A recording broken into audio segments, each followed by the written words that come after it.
Okay, medyo iba yung topic natin ngayon. Kasi parang nagkakalimutan na.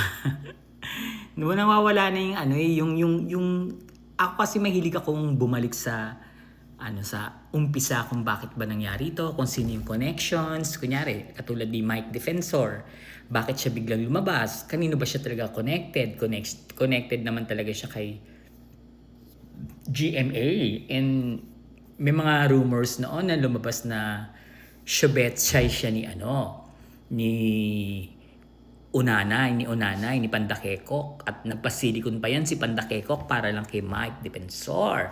Di ba may mga ganyang chika? Kaya totoo naman na si Mike Defensor ay tao ni Gloria Arroyo, na magugulat ka bakit bigla na lang umepal, di ba? Wala ka na bang pang casino? Boy casino kasi yan. Alam niyo ba na muntik na yan, talagang napahiya ang pamilya niyan at muntik na siyang itakwil dahil naubos ang pera ng mga defensor, nila Mike Defensor, ng pamilya niya sa kakakasino niya. Yun yung katotohanan. So bumalik tayo dito sa mga Duterte. Kung bakit sila Duterte, si Sara Duterte, at maraming tumutulong na anti-Marcos sa Duterte. 'Di ba? May mga vloggers na anti-Marcos, may mga tumutulong sa kanilang mga grupo na anti-Marcos. Why?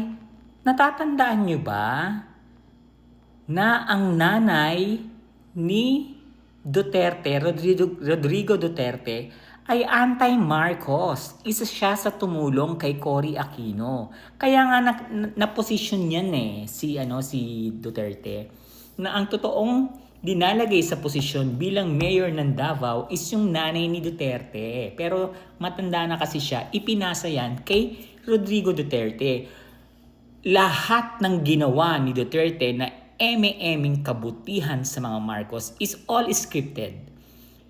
Ever since yung nanay ni Duterte ay maka-China. Kaya nga may school yan na itinayo ng under sa pangalan ng nanay niya.